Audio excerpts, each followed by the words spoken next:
What's up? Happy Monday, everybody. This is your good friend, Harold Branch III, HB, here with our nightly decompression, starting our 6th week of nightly decompression. Is very exciting. That's why I'm going to keep counting until we're not doing it. So this is great. Our nightly decompression on this Monday, where we spend time. Hey, Maxine, what's going on, Ms. Campbell?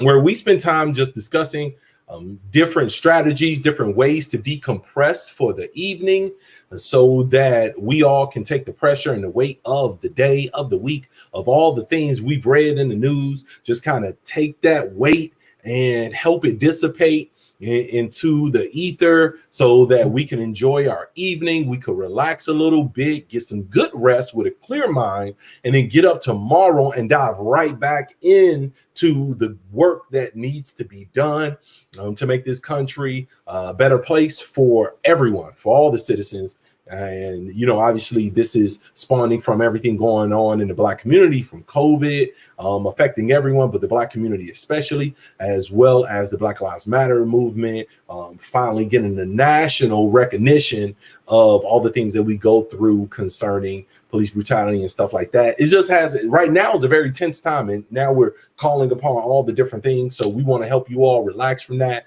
help you all stay in the game for the long run. This is a marathon journey. We don't want to pretend like everything's going to change tomorrow. It's not. We got a lot of things we got to do, including voting, including making sure we're getting engaged, including that we keep the pressure on companies, including constantly calling out racist activity. Put it on video, put it out there, call it out. And, you know, they lose jobs. Honestly, I'm not the type of person that feel bad about people losing jobs for stuff like that at all, because I know a lot of brothers and sisters who've lost jobs for a lot less than that kind of terrible behavior, lost scholarships, lost all kind of things, just because somebody didn't like them or somebody didn't want them in there. So honestly, with everything going on, we're here to help you chill out a little bit for the evening and move on. Man, I'm glad that we've been helping you, Ms. Campbell. That's awesome. You're more than welcome. We enjoy it. Brother Pleasant, what's going on? Shut up. Ray, you're hilarious. I love you, brother. And so enjoying myself. I need to show you the shirt, obviously, right? All the beautiful parts of Africa. Africa never needed the world. The world always needed us. That is a true story. We got all the resources there, but that's a conversation for another day, and probably not one that's going to help us relax at all. So welcome to our nightly decompression as we discuss self-care. I hope everyone is feeling great. Say hi. I got another minute and a half to welcome everyone and just say hello, and thank you all for chiming in with us before we get the conversation started. And probably less than a minute now, we're going to get it going. Thank you very much, Ms. Dre. Appreciate that. And so actually the shirt is someone that makes a ton of the shirts that I've been wearing. I actually got her link, got a lot of them for Father's Day. So I can even share that at some point, but I'm loving them. I'm buying all her stuff up. So got to support that Black business right there as well. Liz, what's going on? Happy to have you. With that said, let me go ahead and bring on my co-host, who is a psychologist. Marissa, what's going on? Good evening to you as well, dear. Doctor, a psychologist who is licensed here in the state of Arizona, working with our military. She herself is a veteran, but she has an extensive background in many different things, including acting, from theater to film. She is just a phenomenal person, and you've heard a lot of her story, a lot of who she is, and you'll get to know her and love her even more as you continue to watch these videos, because her personality absolutely shines through. And there's that happy Monday face, Dr. Angela. How you doing? Hey, HB3 in the house. How are you doing? I am well. Missing the ocean. Yeah, missing the ocean. And I'm sure there's lots of people missing lots of things. Yeah. And I'm starting to go through my ocean withdrawal. So I have to figure something out. Right. To get to the ocean. So Okay. I think I talked about last week as well. But yeah, right. I just heard that Cali, the governor, just shut everything back down today, like as of tonight. So we'll figure it out though. We'll figure things is real. HB. Oh, sorry. That probably didn't help, huh? Sorry, my bad. No, I was talking to my son Tynan, and I have reservations to go to stay at Atlantis in the Bahamas in October. I love Atlantis, and I'm like, oh, I don't know if that's going to happen. They just opened up their borders, and then I have a place in Florida in Sunny Isle where he was supposed to take his family, but now they're not going. So maybe I'll just go hang out in Florida. I don't know. I'll probably not going about Florida right now either, but we gotta get you somewhere. I will say this, everybody. I'm gonna take a minute. Hey, Sheila, what's going on? Sedona, what's happening? I am gonna take a minute to just brag on you and what you've been doing with your social media pages, man. If you're not following Dr. Kenzslowe, you're missing it. I'll log on. I don't post a whole lot. I go through phases where I post a lot and then I just kind of fade off. It's a little too much for me. But Dr. Kenzslowe is doing some great things, man. Got all her professional pics up there and then all type of great information from Instagram to Facebook. So make sure you're following her. As a matter of fact, I think I have her information here somewhere that I can make. Oh, there it is. So make sure you're following her on the social media. So what are we going to talk about today? I'm really excited about this week and what we're going to be discussing. And everyone does this. So ever since people been doing Zoom, they want to make a background. But one of the things they always want to make sure they have in the background, whether they read or not, is books. Yeah. Everybody want to have books in the back, right? They want to show I'm studious and hey, I'm learned and I'm all these different things. Well, this was just by default for me because I needed a full wall. Right. For my books, and then I have another thing over there.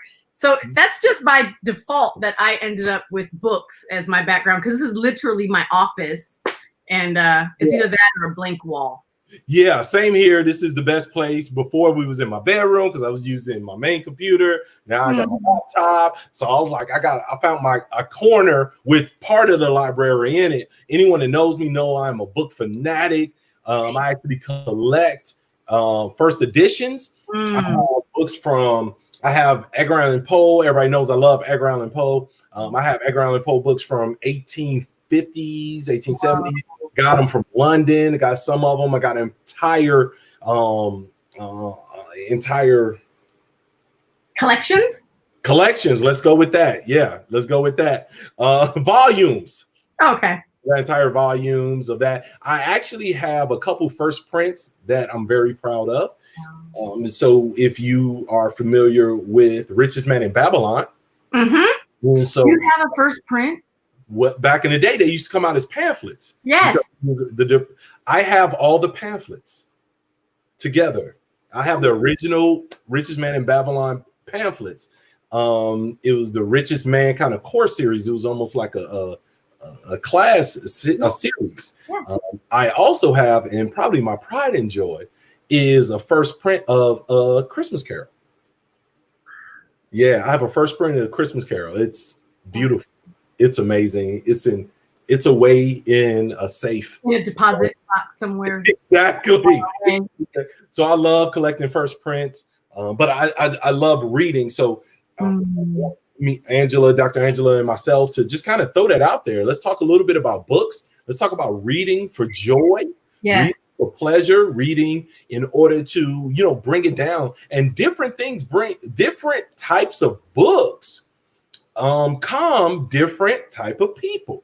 I know some people, they can't read anything that is factual, like historical or anything. They only read fiction. That's they say it's my escape. I'm not doing this to learn, to grow. I'm doing this to feel better. I'm doing this to escape from the universe. And that's okay. There's nothing wrong with that. Whatever drives you and whatever brings you peace is a beautiful thing. And it was actually, they did research and found that doing reading novels actually helps people with their emotional intelligence. Because you're reading so much about different personality types and how they respond to scenarios and situations. And you'll read a book and say, wow, I know in a scenario like that, I shouldn't say stuff like that. So it does give you a lot of information to pull from, even though it's fiction. If it's written, fans vocabulary. Absolutely. Absolutely. So what are some fiction books that you enjoy, that you like, and So I'm still not a big fiction reader. Growing up, my mother, you know how sometimes when we say we don't want to grow up to be like our parents, and then we end up growing up to be like our parents? My mother, nothing about you mean my dad. You're like, dude. My mother used to have hefty trash bags full of books. They would be fiction books, but just hefty, like literally hefty bags full. We moved around a lot, so that's why they were hefty bags. And so the first fiction book that I ever read that wasn't assigned in school was Waiting to Exhale. So, which is hilarious. Which is really hilarious because one, I'd already moved to Phoenix. So I moved to Phoenix, and don't tell anybody, but as a minor at 17 and 18, I was going to the jockey club.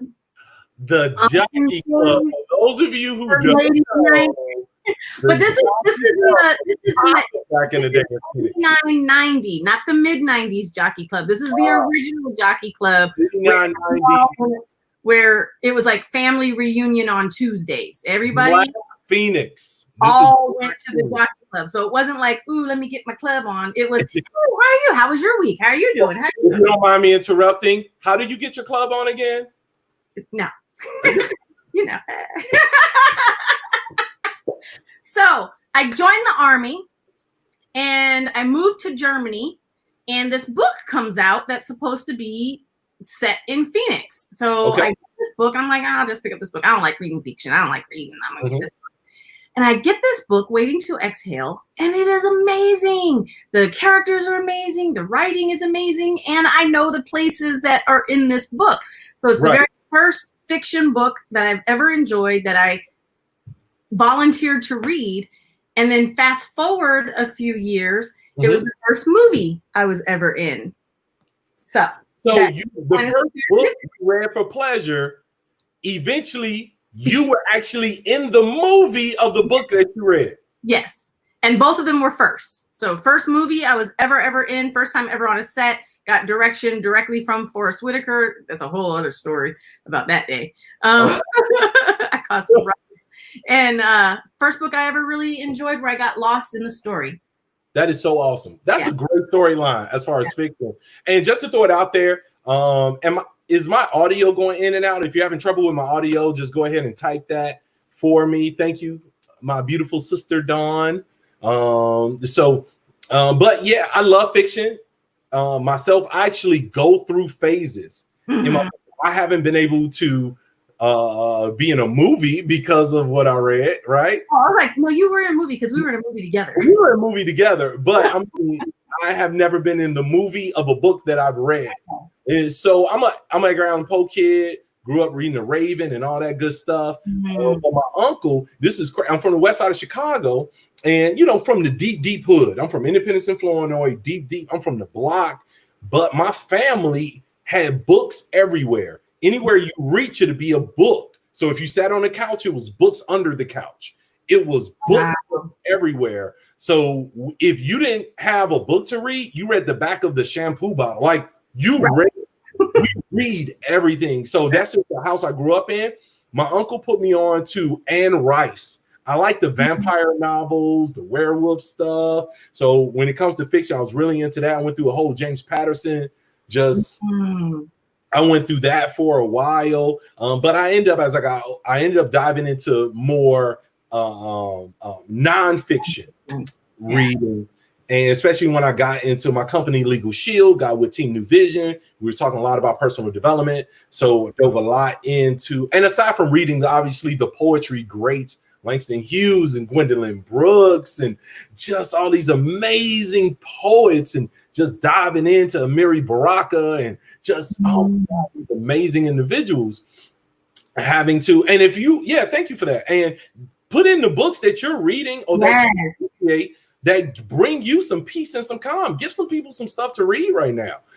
So Go ahead. No, I was going to say, so definitely personal development books, especially when we're talking about self-care. Whenever I travel, and prior to COVID, I traveled, whenever I fly, I typically go to the bookstore at the airport and buy 2 books. Okay. So I'll buy something, it's always something that does some kind of personal development. And then I'll try to find a fiction book that will keep me, I call it keeping me company. When I'm traveling, right? I'm not a big TV, Netflix type person. COVID, I've been watching Netflix, but prior to that, it's always, something to read. But self-development books, you don't have to read them from front to back. You can go to the table of contents and what is it that I need right now? And then just read that. Absolutely. Right? It's a great way to grow interpersonally, grow your business, grow cognitively. Books are amazing. They really are. They really are. And when you talk about just becoming better, I have read personal development, self-help books that have made me feel proud about who I am, made me feel like I wasn't alone as well, which is absolutely huge. The first one I read was The Celestine Prophecy. And I was a teenager when I read that. A mentor gave it to me, Jelaine Lazay. And it was mind-blowing, by James Redfield. It was really mind-blowing, the way it talked about being at one with the universe and nature around you and just growing from insight to insight. And it just really took my life to another level. It brought me peace in scenarios that I would normally be chaotic. And I would be upset. I would be angry. I would be pissed off. Because of that book, it gave me, I saw the deeper meaning in the moment that would normally frustrate me. I saw the peace in it, and it was just really next level to me. But John C. Maxwell, The 21 Irrefutable Laws of Leadership, such a great book. Richest Man in Babylon, we talked about it earlier, but just the story of that book, The Giver, a great storyline. Even Who Moved My Cheese? And The Richest Man in Babylon, you can get, it's public domain now, so you can get it for free, PDF online. Yeah, any book, I believe. So you'll have to look. There's a whole list of public domain books, but any book that's public domain, you can get, you can resell it, you can do whatever it is that you want. There's no longer copyright, so it's just out in the public. You can also go to Library of Congress and get copies of books that are public domain straight from there online. It's amazing. It's actually incredible. That's awesome. That's so awesome. I have a funny story to tell, HB. So when I was raising my son, we often, remember Barnes and Noble and Borders? Remember Borders? Well, about 2 minutes. Borders. So typically in his teenage years, we would either spend a Friday night or a Saturday night. We'd go to the bookstore and we'd buy books. Okay. But when he was a tween, one of his, this is horrible, do not shoot me. When he was a tween, one of his punishments would be, you're not allowed to go to the library this week. Wow, really? You got a kid that want to go to the library so bad it's a punishment? A punishment that you cannot go. But because you could get 21 books at a time at the public library. And so he would get 21 books and he would bring like manga, like different anime books. So they're anime novels, but they're big, but 21 you can get through in a week. And so that was one of his punishments. So don't do that to people who enjoy reading, because that truly is their self-care. Learn from my mistakes. Do not prevent a reader from reading. That is not nice. There you go. And I'm going to give you one tip. I prefer to go physically get books at bookstores. I prefer used books over brand new books because I get to see somebody else's experience with that book. And it's almost like reliving it. I see the dog ears of some of the pages. I see some highlights. I see notes in the corner. And I'm like, man, somebody fell in love with this thing before I got a chance to. I absolutely love that. They do say that reading on Kindle and electronically, it actually, even though that's not my cup of tea, they say you actually do retain the information just as much from an audio book, for example, or from reading like that than you do from a physical book. But I'm personally in love with the physical books. So I want to touch audio books. Keep doing it. Keep doing it. Don't let anybody shame you for that. That's still dope, super dope. Yeah, I enjoy touching the pages. I enjoy seeing as the pages go by how close I am to the end, especially when it's a fiction book.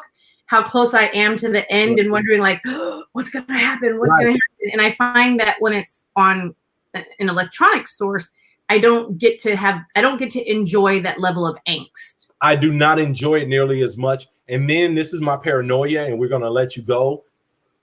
I don't trust electronic anything to be something I own. If it's electronic and not saved on my hard drive, or it's attached to a cloud, I don't own it. If they make a decision, they could flip a switch and they're gone. I got books that my grandmama had, that my mama had, that my dad had, and I plan on passing books down to my kids and grandkids.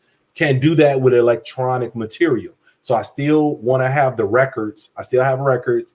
I still want the physical book. I still buy DVDs. Just bought Sanford and Son, the whole series, right? Because if it's just on Amazon, they could flip a switch and then it's gone from the cloud. There's nothing we could do. So with that being said, family, this was a great discussion about books. Maybe it's something that we could continue. I love talking about this. And I say maybe we'll pass it and keep it going to tomorrow. But remember to breathe. Remember to relax. Remember to move into your good space. Your connect with yourself through breath, which allows you to connect with the entire world around you. It's the one thing we all have in common is oxygen. You could connect with the whole universe and pull energy from everything and everyone if you focus on doing it. Let it be your superpower. I appreciate you. You're warriors. You know how to fight, but we got to also know how to heal. Dr. Angela, thank you for your time. I am HB, and we will see you back here tomorrow. Go and share this and follow us all over social media. Peace and blessings.